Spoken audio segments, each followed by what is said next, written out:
अब सीधे आपको ले चलते हैं मसूरी, जहां पर इस वक्त सीएम पुष्कर सिंह धामी क्या कुछ कह रहे हैं वो आपको सुनवाते हैं।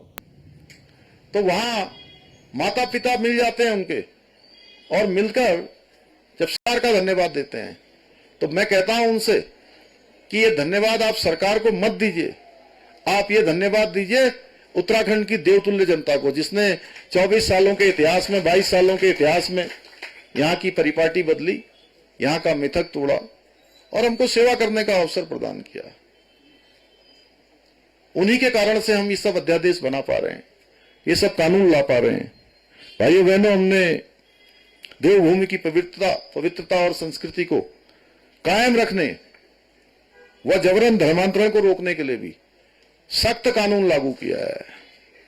साथ ही प्रदेश के अंदर शांति रहे, कानून व्यवस्था कोई अपने हाथ में न ले, इसके लिए कड़ा दंगा रोधी कानून भी लागू किया है, जिसमें दंगाइयों के खिलाफ आपने देखा होगा इसी वर्ष 8 फरवरी 2024 को हल्द्वानी के बनभुलपुरा क्षेत्र में कुछ लोगों ने उपद्रव करने का प्रयास किया।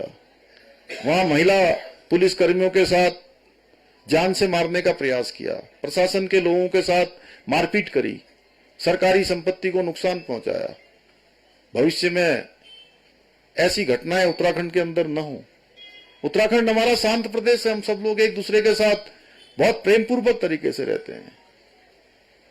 अनावश्यक रूप से किसी को कोई व्यवधान नहीं चाहिए होता है यहाँ पर, इसलिए आप कोई दंगा न करे, कोई तोड़फोड़ न करे, सरकारी संपत्ति, निजी संपत्ति को नुकसान न पहुंचाए। इसलिए इस बार के गैरसैंण के विधानसभा के सत्र में यह विधेयक भी हमने पारित कर दिया, दंगा रोधी कानून बना दिया है। अब कोई भी मारपीट करेगा, तोड़फोड़ करेगा, संपत्ति को नुकसान पहुंचाएगा, उसकी भरपाई उसी दंगा करने वाले से वसूल की जाएगी, उसको जिम्मेदार ठहराया जाएगा। उत्तराखंड की डेमोग्राफी के साथ छेड़छाड़ न हो।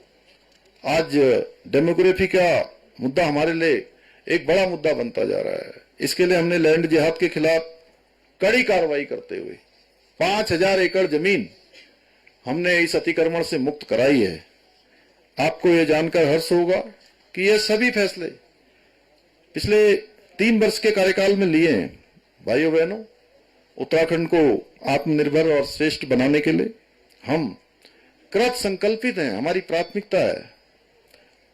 हम प्रदेश में कनेक्टिविटी के क्षेत्र में, शिक्षा के क्षेत्र में, पर्यटन के क्षेत्र में, स्वास्थ्य के क्षेत्र में बुनियादी ढांचे को मजबूत करने के साथ साथ विभिन्न जो हमारी कल्याणकारी योजनाएं हैं, उनके माध्यम से प्रदेश के प्रत्येक नागरिक का सर्वांगीण विकास सुनिश्चित करने का भी हम प्रयास कर रहे हैं।